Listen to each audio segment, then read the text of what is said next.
Welcome to episode 15 already, if you can believe that, of Crosstown Cardboard with me at Carmine's Cards, the news and sports anchor, broadcaster, and Craig across town and across the triple box from me now at New York City Sports Cards. He's the math teacher. And our guest today is also an educator whom Craig will introduce in just a second. But before we get to that, we also have to ask you to like and subscribe. If you like what you're getting out of our podcast here on YouTube, 5-star rating on any podcast, and just to keep the hobby growing and presenting different viewpoints and trying to grow the hobby in a fun, nostalgic, and caring way, which is why, Craig, we're bringing on our guest who you so thoughtfully connected us with, and you're going to introduce here. Yeah, so this guest is, without question, someone I thought of right away when we were talking about what guest we wanted on, just because of the perspective he offers on the hobby and is just very genuine with his content and his love and passion for cars. And that is my good friend, Sam Evans.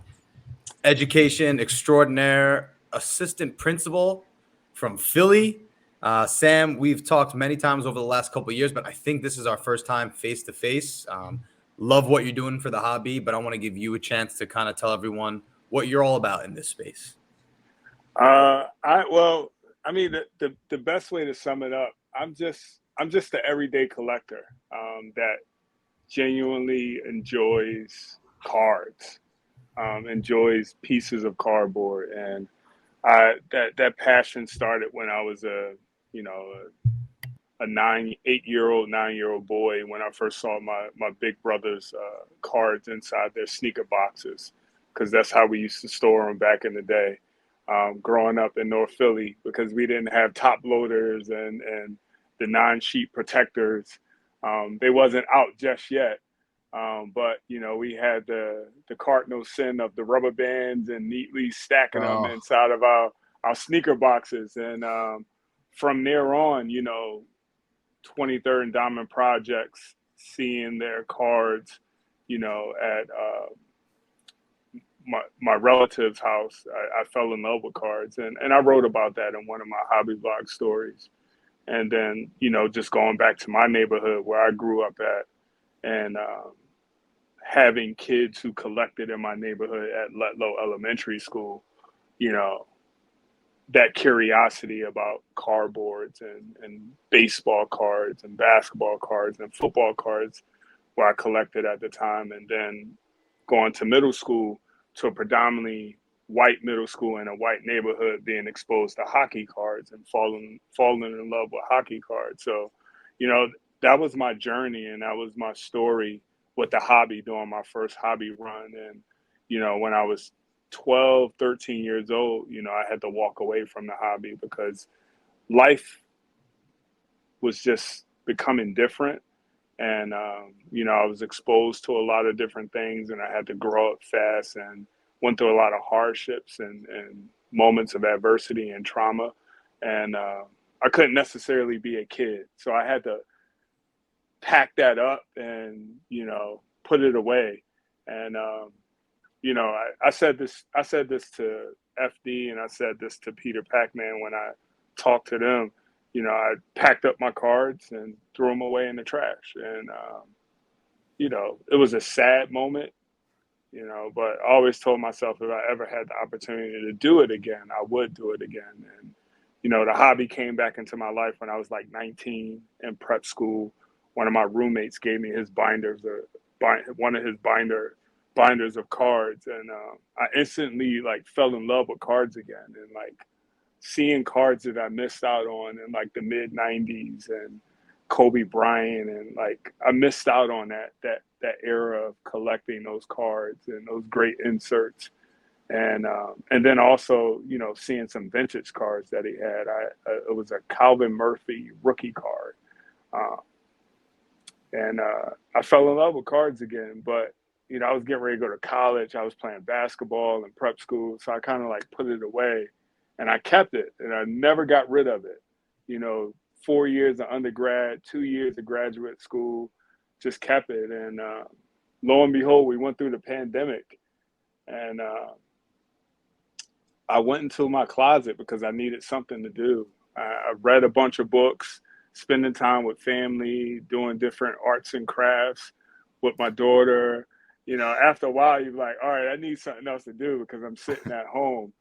And I went into the spare bedroom and I found cards that I brought a couple of Christmas before at a flea market. And I started opening them up. And there were a pack of 92, 93 Don Russ baseball cards. And I started to look through the closet again. I said, where's my old binder of cards at? And I found them. And, I said, it's back.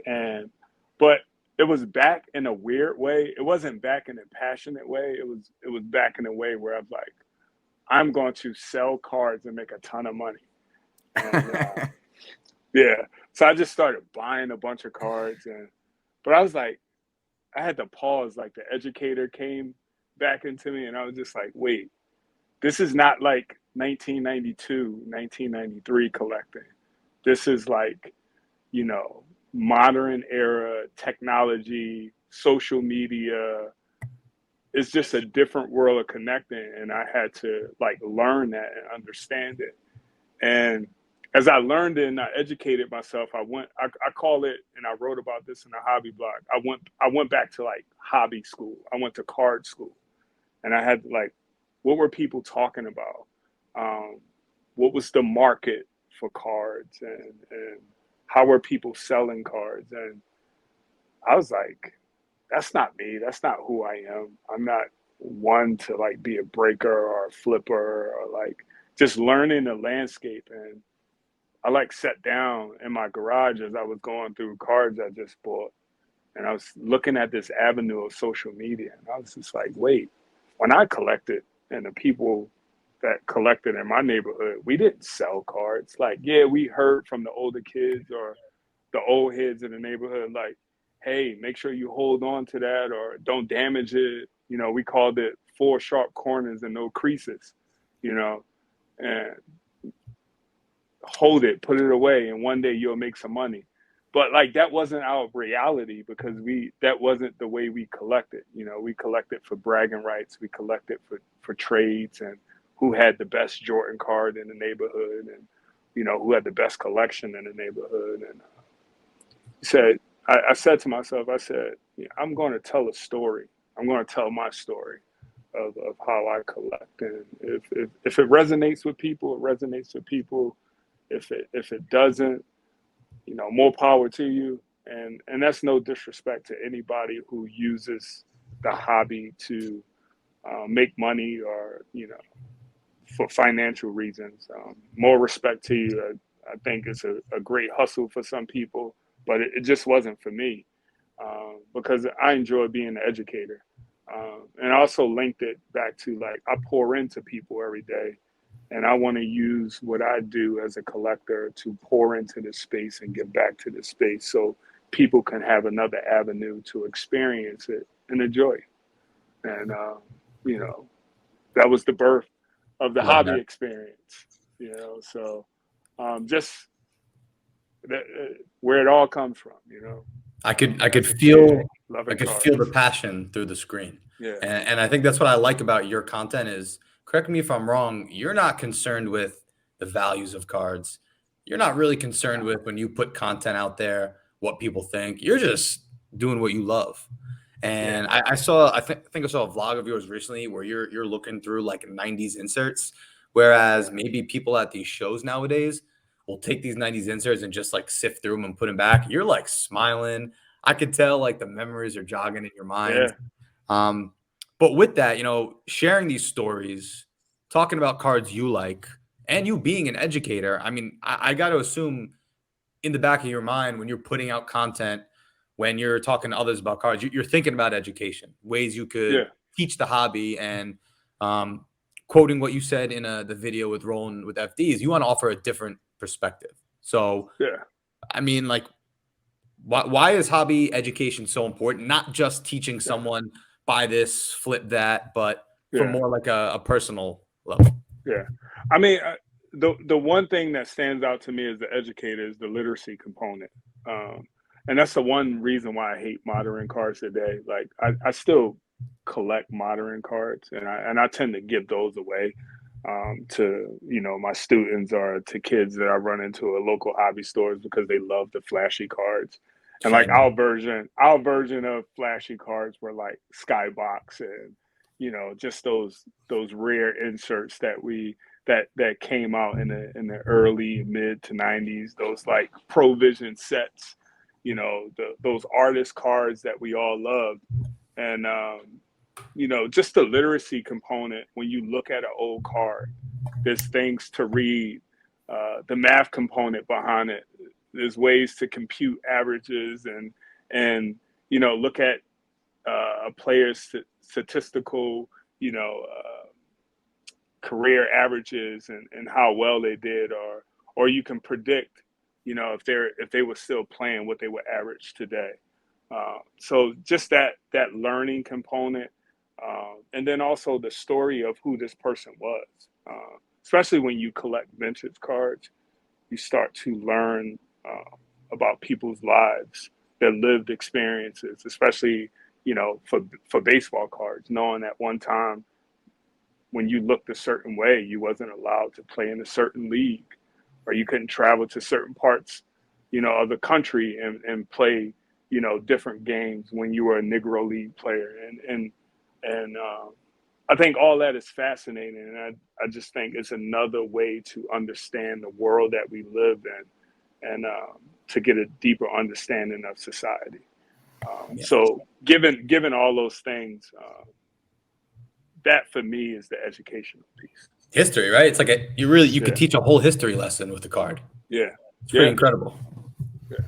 I love what you said. I would have never thought about the literacy and math education component of the back of a card.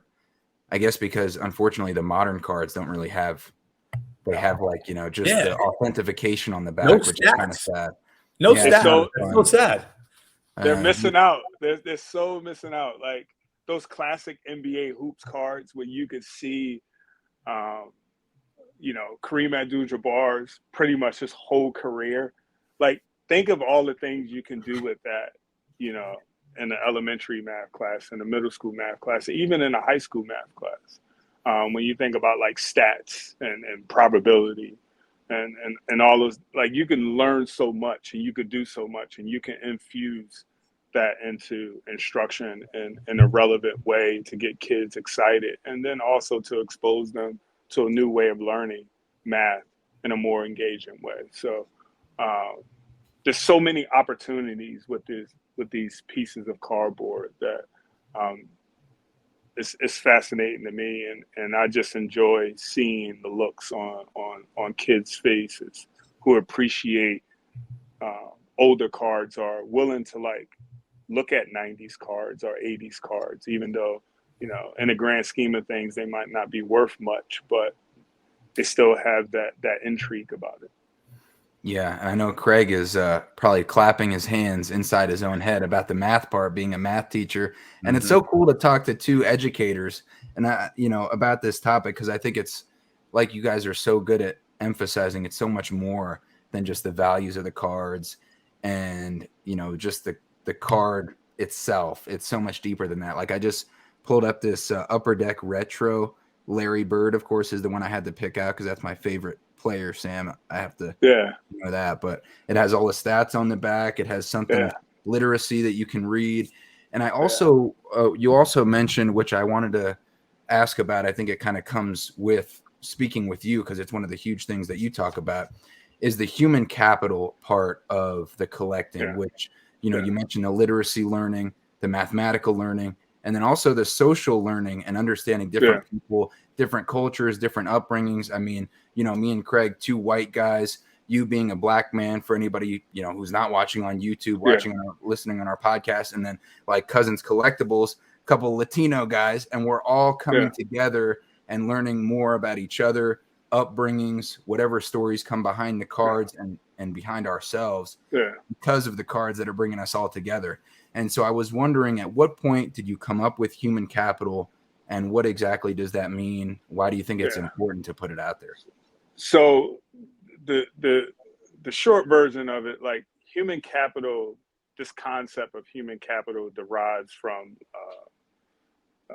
restorative practices, and it's something that's used in schools. It's something that's used in the justice system, but it derived from New Zealand, and the elders of that community saw what was happening to their children and how the government was handling them, and they went to the government and said, "We have a better way. We have a better way to deal with the issues of our children and to truly help them understand where they went wrong and how to repair any harm that they caused in society." And a lot of restorative practices centered around having like authentic conversations. And when you have authentic conversations, you start to tap into like what they call like this social capital. And you start to actively listen, and you use innate qualities that we are all born with to begin to understand someone, to begin to become more curious about a person's upbringing and who they are as a person. And as it relates to human capital, I just think about like, yes, we have cards, and cards are this conduit that brings us all together. And once we're all in the room, we start to tap into all these innate qualities that we have as human beings. Eye contact, laughing with each other, sharing personal stories. And all that starts to break down the barriers of like, oh, this is who you really are. Beyond your political belief or who you voted for or whatever the case may be, you get to see a person as their most authentic self. And then in those moments, you start to shake hands, you start to fist pump, you start to hug. And the more contact that we have with people like that, we begin to trust them. And we begin to create this communal space where all the noise in the background doesn't matter. It's the thing that all brought us to the table, and the willingness to just live in that moment and grow and learn and actively listen to one another as we share our stories around pieces of cardboard. And that's what the human capital is. And stemming from what I learned in restorative practices and how I train people in restorative practices in schools, being able to just create that social capital of conversation, of gathering, breaking bread, what we say in the hood, like breaking bread, truly breaking bread with each other, and to all be on the same playing field. So no matter how much your card is worth, we still value each other. And we still appreciate the story behind that card, whether it's a 1986 Michael Jordan card or whether it's a 1992, 93 Flair Manute Bowl card. You know what I mean? So that's what human capital is. Or a Bowl card. Yeah, or a Bowl card. Who is by the way, and not to get off topic, everybody's like Google eyes and watering at the mouth over this Victor kid. I can't say his last name. Wembanyama? I'm like, yeah. But I'm like, did you guys forget that Bobo existed? Like, he was doing that in high school. He was doing that at Oregon at the highest level against some of the top teams in the country at the time. Oh, he's nice. And he just never had a situation where a team was invested in him. And look at him now, So, I mean, he's a good player, but he's not like this generational thing that we never seen. I mean, we got to clip this, Sam and Craig. We got to clip this just in case Victor becomes the next LeBron. I mean, he's going to be a good player, but he's not this exceptional thing that we've never seen before. Like, what's the difference between him and Bobo? They do the same thing. I think he's just a little bit more smooth. He's just a little more smooth. As someone who played basketball, and I'm not knocking anybody's like basketball ability. Bobo is smooth. You're talking about a guy who's 7'3", who can be a point guard, push the ball up the court, not look sloppy, do dribbles that like a guard does, like a legit guard does. See the floor, can get the ball to somebody else, create his own shot, but also shoot the long ball at a high clip and then dunk on you, and then also protect the rim. I mean, and go get the ball when someone lobs it to him. I mean, the clips that I've seen of Victor, that's the same thing he does, like Bobo. So I think we need to get some Bobo for his own base. Yeah, this is financial. I thought we were talking about human capital. This is financial capital for our investments. Bobo. I'm not saying you got to invest in Bobo. What I'm saying is I just appreciate his game, and I just don't want. I think people, when it comes to sports, we have like revisionist history or selective memory, and we forget about certain players who were drafted in certain years who just didn't have the right opportunity or right situation. And I think if Bobo would have went to Orlando 2 years ago, will we be having these same conversations about Victor? I don't know. Yeah. It's interesting. You mentioned the word opportunity.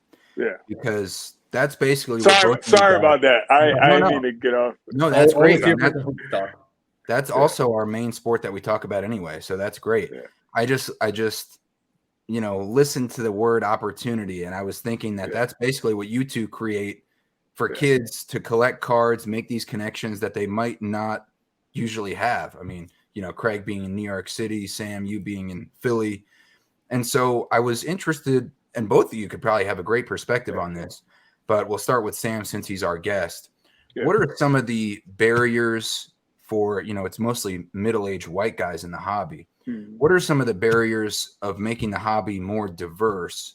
And what are some of the ways to break down those barriers and get more of these different cultures and more of those breaking bread type of conversations to happen?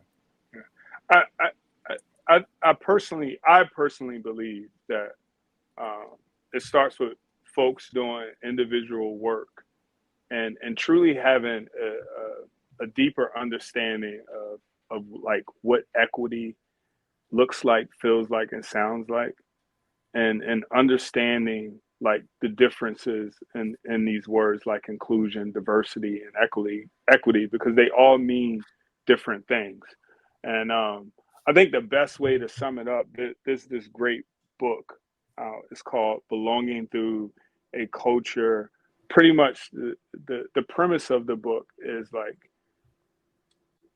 to truly shift school culture, we have to create a culture of belonging. And you do that through honoring the dignity of others and then also honoring your own self-dignity. So like we're all born with dignity. We're just not born with the tools to, nurture our own dignity. Right. So we do it in moments like this. Here's how we nurture our own dignity. You got 3 people having a conversation who are actively listening, understanding, learning new information, taking it in, internalizing it, and processing it. We do it through like communal moments of laughter and being able to have courageous conversations, whether we agree or disagree. But I want to hear you out and I want to understand your perspective. So I think as people deepen their understanding of equity, they deepen their understanding of conclusion, and then they deepen their understanding of diversity. I think the key to that all is like we have to ask ourselves the question, are we truly creating a space of belonging where everyone feels like they're seen, they're heard, and they have value? And I think if we deepen our understanding of those 3 things through the concept of belonging, we can truly make the hobby more inclusive. We can make the hobby more equitable.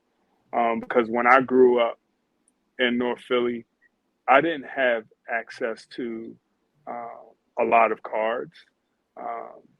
local hobby stores.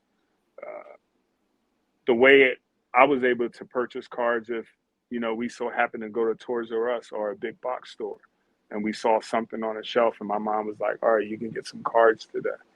I didn't have my first experience with a local hobby store until I was 38 years old. Coming back to the hobby during a global pandemic.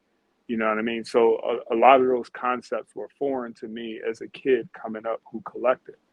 And I think the people who sit at the table who make decisions, one, you have to look at all right, who are the people sitting at the table? All right, now that I see everybody sitting at the table, to truly honor belonging, does everyone in the table look like the people in this space? If they don't look like the people in this space, we got to make some changes there, right? And I think once you do that, then that will start to trickle down. And as people do the individual work of understanding those concepts like equity, diversity, inclusion, and truly embracing the concept of belonging, then the hobby can be more inclusive for all, especially women of color, across the board. Yeah, I think about my experiences with Card Club, and Carmine, I've definitely alluded to this before, but my students are very diverse. My school's about 35% Black, 60% Latino, right? So not the most represented demographics within the hobby. Right. Yes, eventually we got into the values of cards, and I had some of my students in Card Club going to shows and selling, but it didn't start on the basis of that at all. It really did start on the basis of human capital, as we're talking about. And the way I've described that experience is the same way friends will get together to grab a beer, talk, go to a bar, talk sports, talk life over a beer. It's just me and my students talking life, talking sports over cards. So cards is just the vehicle to that experience. Problem is, if you go to shows, that's not the priority. The priority is making deals. So that's why I like to see. Here we talk about how we can make it more inclusive. I haven't really dove deep into what Prism God is doing with Culture Collision, but that seems to be the type of show that is welcoming in kids and families, and there's going to be a whole other slew of activities other than just the cards. So I think, unfortunately, a lot of these shows are kind of they've been running the same way forever, and not much has changed. So I respect Raphael and his innovation there. He's doing his individual part. Sam, I know you are. I'm trying to do my thing with the Card Club. And,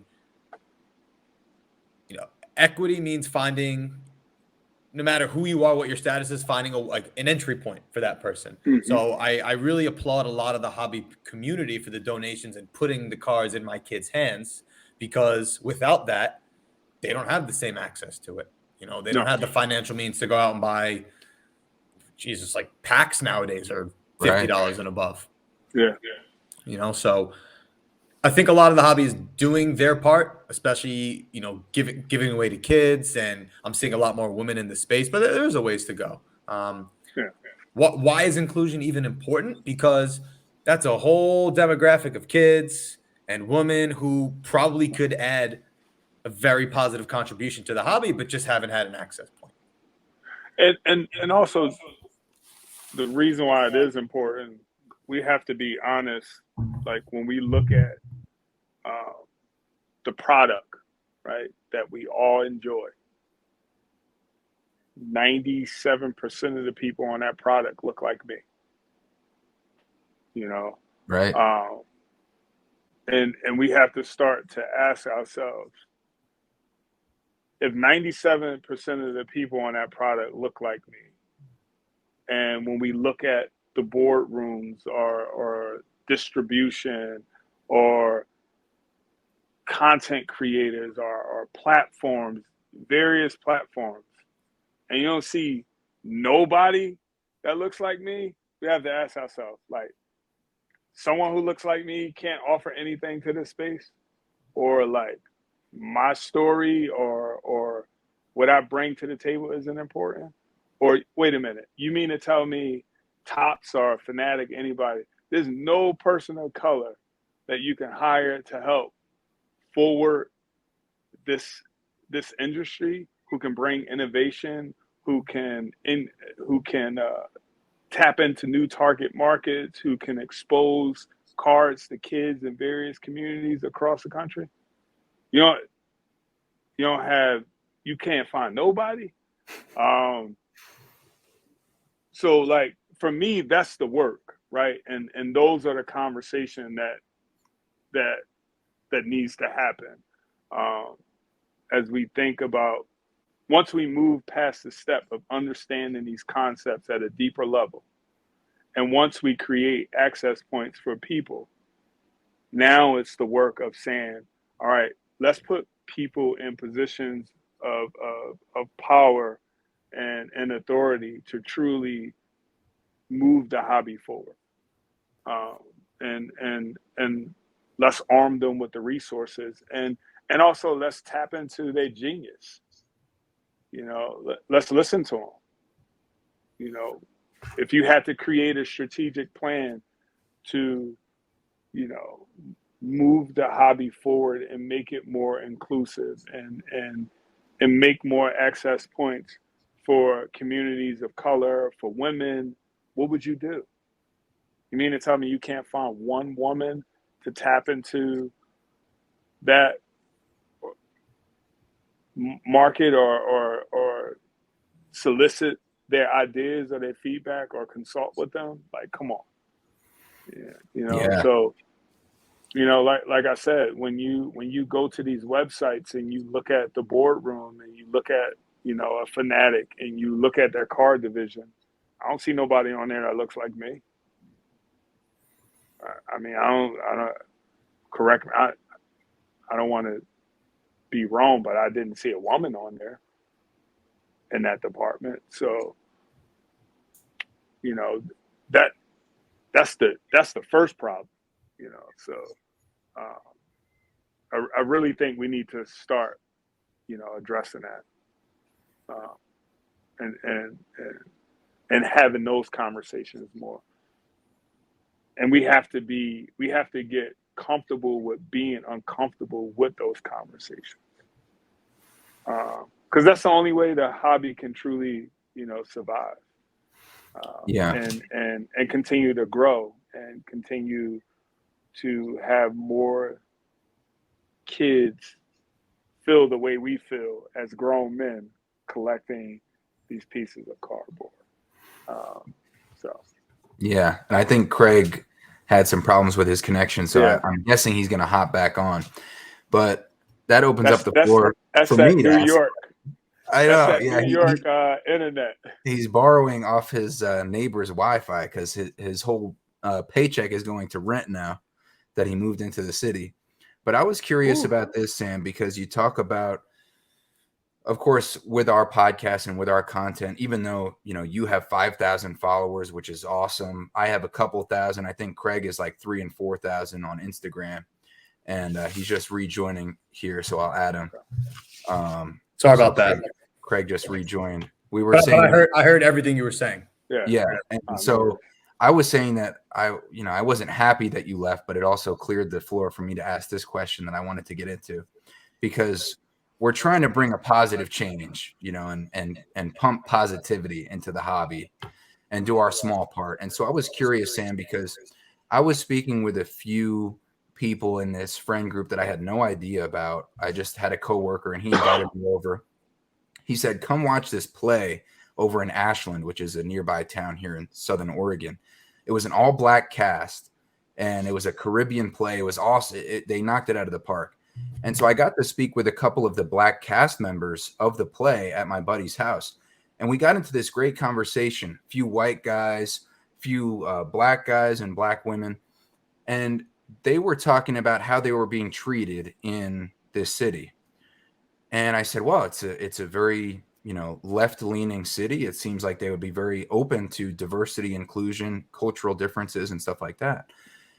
But they raised an interesting point, and they said actually they're trying to be so sympathetic toward any people of color that it actually makes them feel alienated. They said that people were like giving them looks and in like a way that didn't make them feel equal. Like one girl who I was speaking with at this gathering was talking about how a woman actually chased them down the street to let them know that she had a gospel CD like in her purse to try to relate to them, which made them feel really weird, obviously. I mean, I don't know what they were feeling. I'm just saying what they were describing to me. And so their intentions, when it boils down to it in the town, they're trying to make an effort to relate to people of color and a different background. But I'm curious, to bring it back to cards, what would a good interaction look like for people in the hobby, let's say middle-aged white guys who might be listening to this, or anybody who's not used to these interactions with a different race, different culture?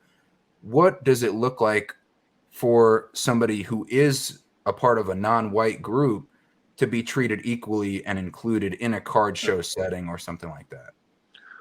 Well, first I would say there's good positivity and there's toxic positivity. Right.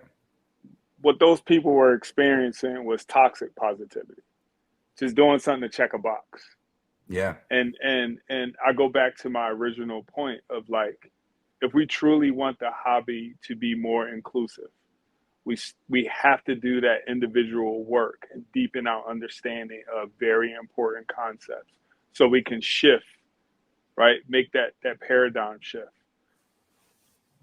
to be more, to create more belonging and to be a space of belonging. And I think it starts with listening, right? It starts with asking. It starts with asking and questioning, and then listening.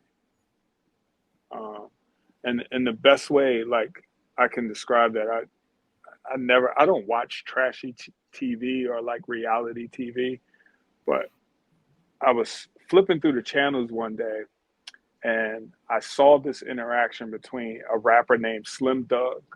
His name was Slim Doug. I don't know if you guys remember him. Yeah. He's from like Houston, and he was out like with like Mike Jones and all of them and Paul Wall. And who? yeah, you remember, right? And he was sitting across from another Black person who was transgender and who, you know, floated between like he, she, or she, her, or he and him, or they. And he asked the question, right? Here's a masculine male, right, who sat at the table across from someone who looks like him, but has a different identity, different, you know, they're just different in their own way. And as opposed to being like standoffish, he asked a question. He said, tell me about yourself and tell me about your journey and how should I address you, or, you know, and she went into who she was. And she also said, some days I go by he, you know, and some days when I'm with my boys, I'm with my girlies, this is who I choose to be. And I was paying attention to what she said, but I also was watching Slim Thug's like body language and what he was doing. And here it is, this heterosexual male, right? By all means, right? That's what I can infer by what I know about him, who projects masculinity and everything. Sat there and listened, actively listened, asked questions, affirmed who this person was, affirmed their identity, affirmed their lived experience, and created a friendship off of that, right? So I say when we think about the middle-aged white men who dominated this space locally, regionally, across the country, I would say if you truly, truly, truly want the hobby to be more inclusive and you truly want the hobby to grow and you truly want to tap into various target markets, who are you inviting to the table? Are you asking questions? And are you listening? Actively listening. And then after you actively listen, are you affirming and acknowledging that person's lived experience? And then from there, let's create a plan. And those are like the simplistic things that I think also at its core is what human capital is all about. Yeah, Carmine, this reminds me like when we talk about card show etiquette. No matter what space within the hobby you operate, maybe you could only do Instagram because you're in the middle of the country and there's no shops nearby. Maybe you're on the show circuit. Maybe you just hit up your local hobby shop. But however you hobby, you have to interact with people, right? Yep. So take a minute, 30 seconds to, like you said, Sam, ask questions, get to know someone, get to know something about someone. You don't have to know their life story. Like I was talking to someone on Instagram today, and I found out this person was from Philly. They're a big fan of the U.S. national soccer team, like myself, and it took 10 seconds to just ask a question and get to know someone. A lot of the deals are all about just the money, but I think collectively, if we all just are more welcoming and we get to know the people, little by little, you'll see the space become more inclusive because then everyone's more warming and it becomes more of a welcoming environment when you go to these shows or these shops. Yeah, that's facts. So, ask questions, actively listen, affirm. It's very important that we affirm and acknowledge people's lived experience, right? I'm a Black man in America. I can walk out of my house today and not return to my family simply because of what I look like. And I can have a bow tie on, I can have a hoodie on, it doesn't matter. Right? I could do all the right things and it still wouldn't matter. That's my reality. Whether you think I'm reaching or not, but that's my reality because it's happened to other people who look like me. And I think if we take the time to understand that in any facet of life, whether we're doing it through cards or whether we're doing it out of curiosity, whether we're doing it because we just want to grow and understand the world that we live in at a deeper level, it starts with those things. And acknowledgement is key to truly making sure like the hobby is exclusive, and that's how you instill belonging throughout the hobby. Yeah, that affirming kind of triggered something in my head, Sam, which is so important, but I didn't realize until I started my own therapy journey almost a year ago. I do therapy every week. Okay, there you go. So do I. Yeah. And three for three. Nice. Okay. Wow. Look at this. It's a sports card therapist. I encourage everyone to do therapy. It's so powerful, man. I look forward to my therapy sessions every week. And I run the gauntlet of like from my upbringing to now as a husband, father, human being, Black man, my identity, an educator. Yes, therapy is very important. Yeah, Very and important. And that affirming word, I never realized the power of just affirming, saying, yes, that makes sense.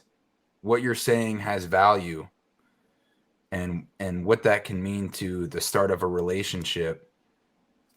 It's so simple. Like it's so simple, yet it takes that care, that extra effort, and that personal touch to bring it there. And so I was curious with, your hobby experience vlog, and like I mentioned, your 5,000 followers on Instagram, you're always putting out stuff. What kind of stuff are you putting out, and why have you, because it takes time and effort to do this stuff. I mean, you guys are staying up until, what time is it? Almost 11 o'clock on the East Coast. So what are you putting out, and why do you feel that's the important avenue to go with it? So before I share, I also want to share this because this is a very important history lesson, right? And also a societal lesson, right?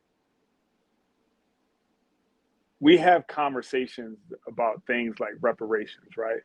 That conversation becomes so political, right? Because people attribute and they link like money to reparations, right? And I always say most Black people who truly understand what they want from reparations, they're not truly talking about money. Um, a check can't fix in totality 400 years of trauma, right? Um, that's ingrained in your DNA, whether you believe it or not. It's a science. They've done research on it. Um, True reparations is acknowledgement, right? Sitting down and being able to hear someone's story or to learn about the experience of any group of oppressed people, whether you directly contributed to it, whether you benefit from it, whatever the case may be, to sit there, to own that, to hear it, and then say, I see you and I acknowledge it. I understand it. I understand it at a deeper level. And I know that it has nothing to do with me, but I also understand how it impacts you today. That's what reparations, that's the most critical part of like reparation and repair and restoration of anything that we talk about in terms of society when it comes to speaking to people about their trauma, their experience, their forms of oppression across the board. So I just wanted to like put that out there to the listeners because that's very important. With anything we do in society, we have to take time to acknowledge what someone says when they, you know, when they share their lived experience. It's necessary. And to your point, in terms about like my hobby experience, when I was a kid, I loved to like read, and I would also go through these like creative moments in my life before I fell in love with basketball of like drawing comic books, thinking I was like a rapper, you know what I mean? Like went through like all these like phases. And for me, the hobby experience is about like one, sharing my story, but sharing it multiple ways through cardboard, whether it's, you know, a personal story that happened to me in my upbringing, or whether it's something that I'm experiencing now. But there's also an activist side to the hobby experience. Like Thursdays, I like drive somewhere in Philadelphia and I go to a neighborhood park or baseball field and I take a picture of a slab. And you know, I like, yes, I give like information on the car itself, but I intentionally like plug in where I'm at so I can get people to be curious about like why I chose this location, where I'm at in this location. I like that. So That's deep. if you see an abandoned field, baseball field, you start to wonder like, why aren't there kids playing at that field? Or if you see, you know, an abandoned basketball court, you know, why can't that be beautiful? And so kids can, you know, be at that park playing and pick up games and everything. So Are these that's fields like that are these fields that you grew up playing in? some Okay. I grew up playing in, and you know, some, you know, you hear stories of great games that was once played there, and you look at it now like, man, what happened? What happened to this community? What happened to this neighborhood? What happened to the people that used to benefit from this space? And why aren't they here? And how can we get them back? So it's just another way to, you know, share my world and what it meant to be in these spaces and what it meant to hear about these spaces, but also showcase the car in a unique way. Yeah, and I appreciate your content. You know, it's very genuine, as you said, and I think about like the hobby experience, right? Everyone's got their own unique hobby experience, and I would say conversations like this is a part of mine and our experience. You know, Yes. someone may listen to this conversation in totality and think there really wasn't too much card talk, but let's not forget about the fact that the only reason this conversation is happening is because of cards. So let's not lose sight of that. And also, like, another thing about the hobby experience, which I do this intentionally, like, it comes across that I create a lot of content. I don't think I create a lot of content. I consume more content than I create. That's why, like, I post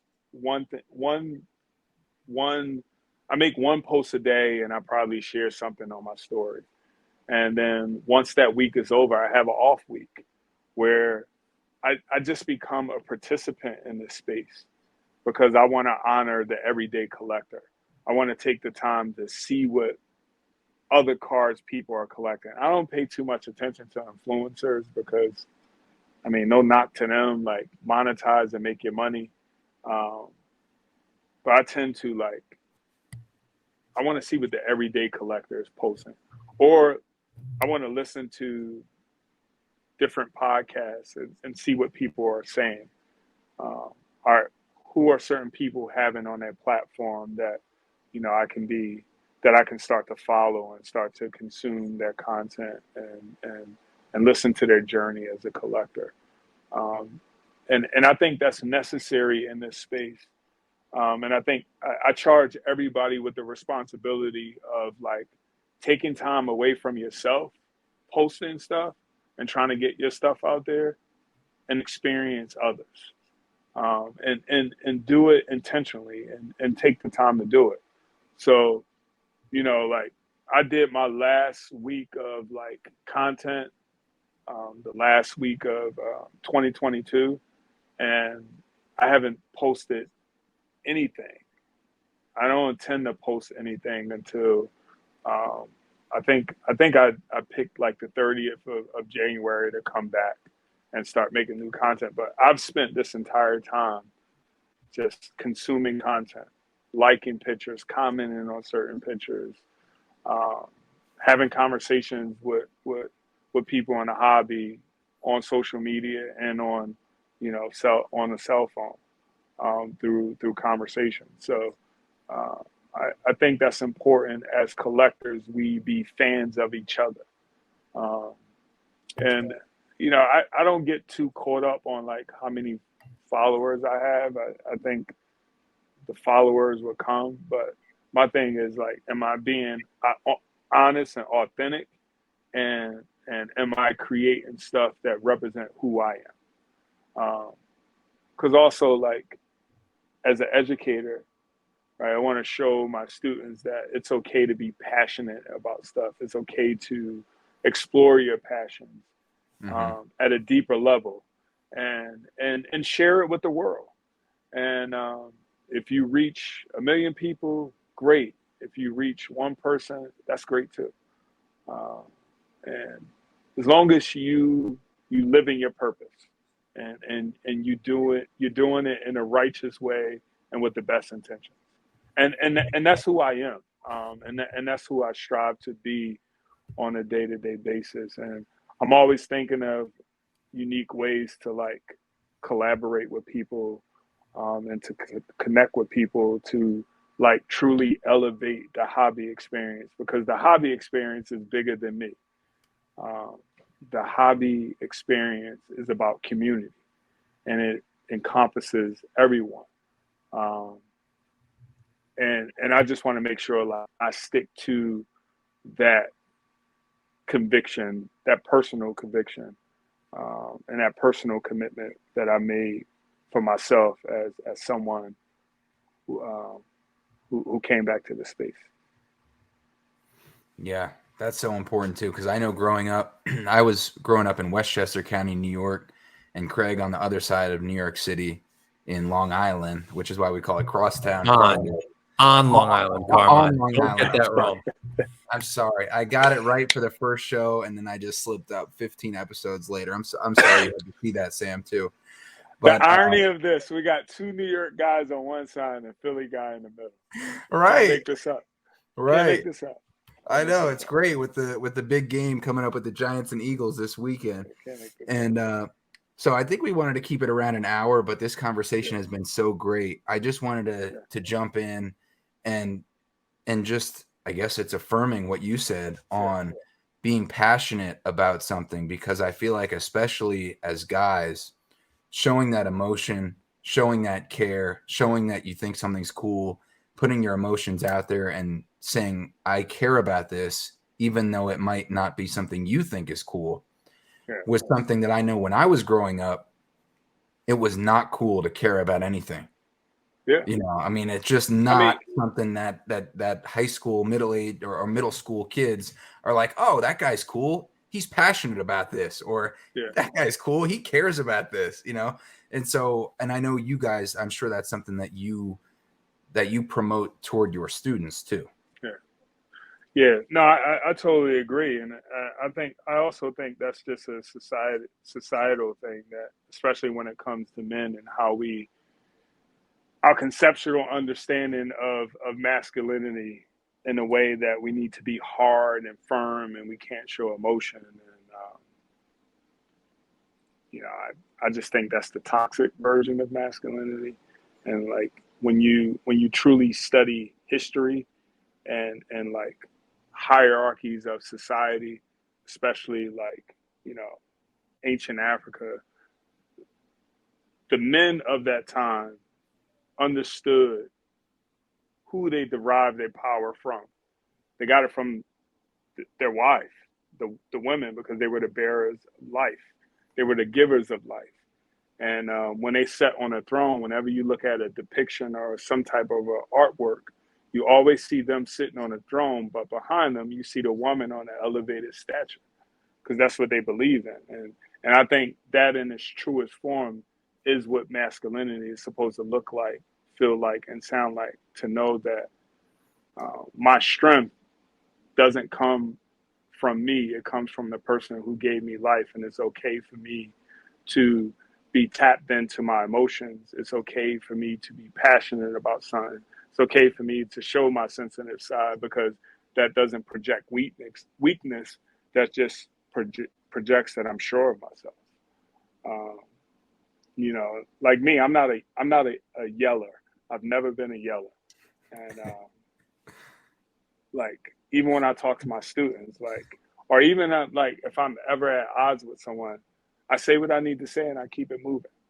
Because I think you always need to, there's 3 things that you can control. You can control how you feel, you can control how you react, and you can control what you say. And the 4th thing, the most important thing, you never give control of those 3 things to anybody. And I think if we sure of ourselves, showing your passion, being emotional about your passion in the most healthy way, just affirms like who you really are as a human being. And I personally believe that's dope, in my opinion. Well said. Yeah. To end this, I'm going to put you on the spot. A belated congratulations on finishing your 86 Fleer basketball set. Wow. Yeah. That's awesome. It's been a journey. It was a journey. That's impressive. But putting you on the spot, Sam, dream card. Dream card. This year, I feel like my 1961 Wilt Chamberlain Flair rookie card is going to find its way into my hands. Yeah. You know, it's been a lot of like, I believe in fate, and I just believe in certain things about the hobby. If you're patient, you wait, you know, you take care of people in this space, the universe will look out for you. And I just feel like this year and 2023, that Wilt Chamberlain card is going to be, making its way to my PC. Just too many things have happened. Like I won this auction uh, last week of this 2008 Topps orange refractor Wilt Chamberlain card. And I never win I never win an auction on eBay. So and then like I found some other like modern like variation cards of Wilt that I love, and I got his in action 61 Flair. Recently came back. I graded that. Came back from PSA as authentic. It's a beat up card, but I don't really care. It's just it's a piece of history for me, and you know, I have a personal connection to Wilt Chamberlain. I don't know Wilt Chamberlain, but my mom and his sister used to work at schools together, and I actually met her, and she literally looks like spitting image of Wilt Chamberlain. She was a nice woman, like sat in my house, told me stories about him and everything. So just a little personal connection. And I'm super biased when it comes to Wilt Chamberlain. I just think he's so underappreciated.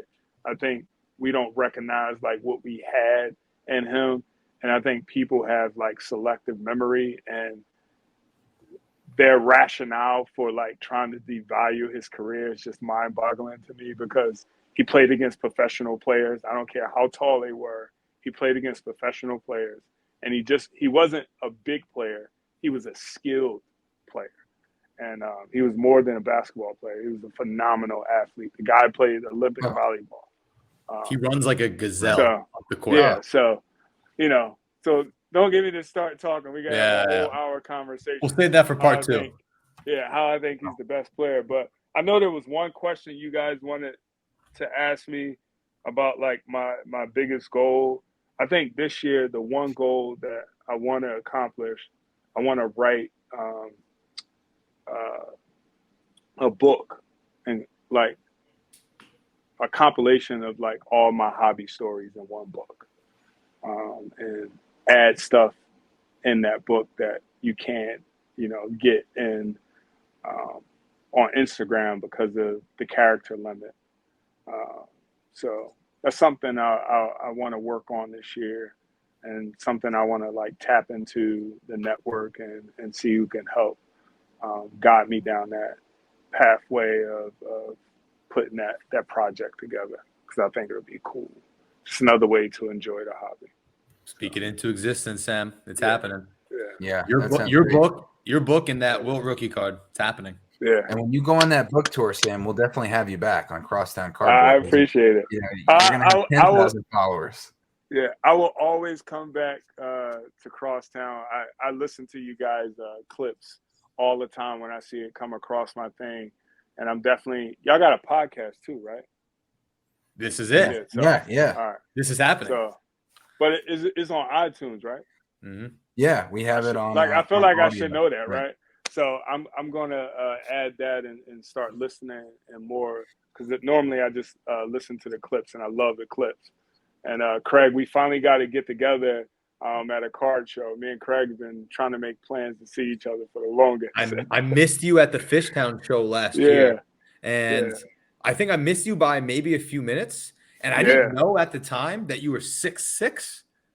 Whoa! So that surprise was ruined for me. So it could have been an instant reaction of like, Sam, like, what's up? Didn't know. Wow, I didn't know that.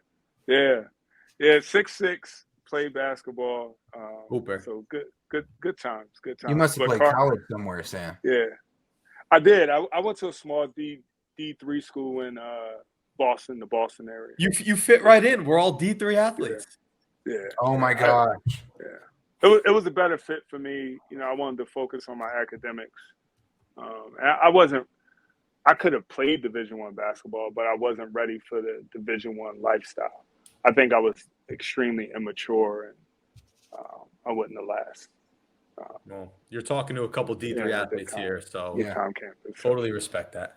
Yeah, and real quick, Sam, I just wanted to, man, that's a great goal with the writing a book, which I know Craig and I would love to read when it does come out. Yeah, and that Wilt rookie, because even a PSA 1, and you're talking 4 figures. I mean that you know, with the portrait. Now the in action, like you said, is like Yeah. an eighth or a tenth of the Yeah. price. But that, Yeah.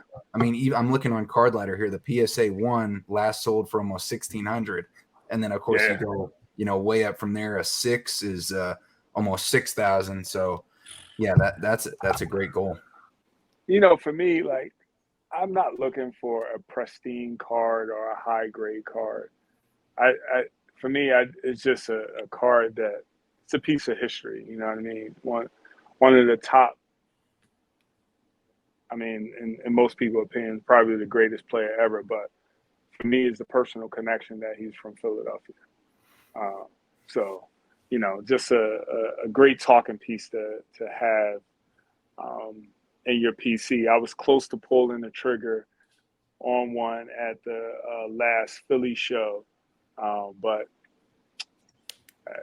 people, they wanted a little too much, and I was just like it's off center, like beat up. I'm like, you asking for too much, and I think it's gonna come when it's supposed to come.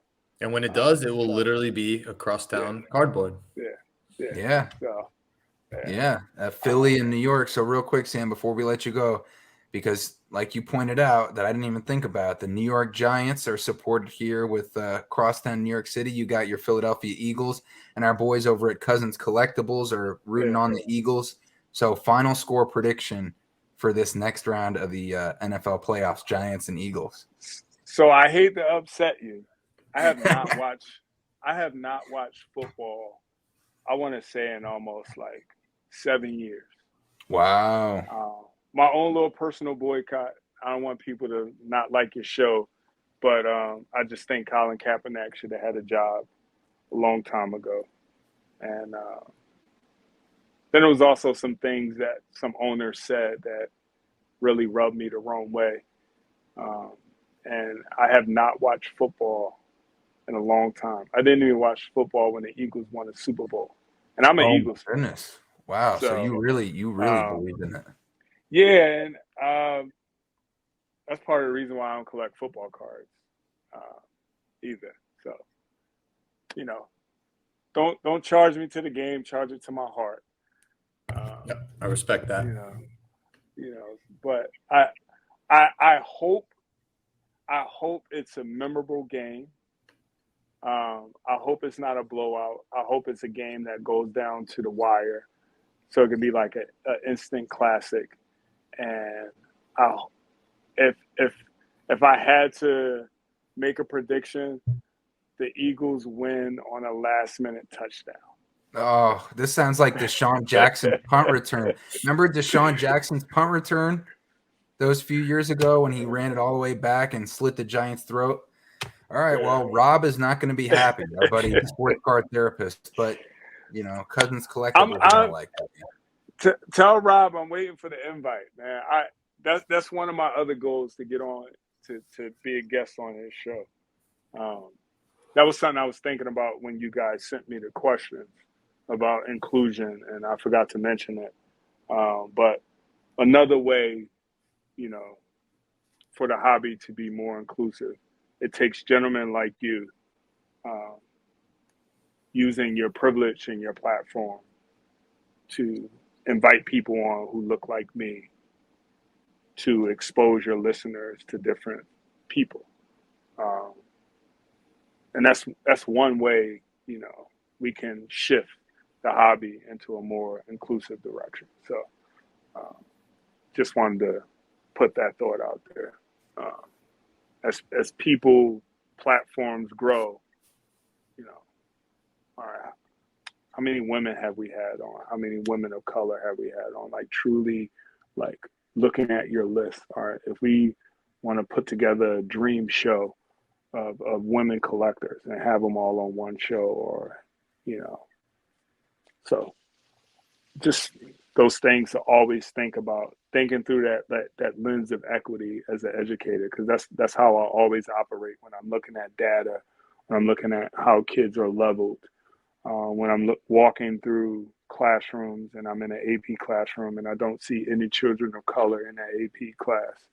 And I know I have 4 African-American boys right now who have, 3.8 GPAs and they're taking accelerated courses. Why aren't they in the AP class?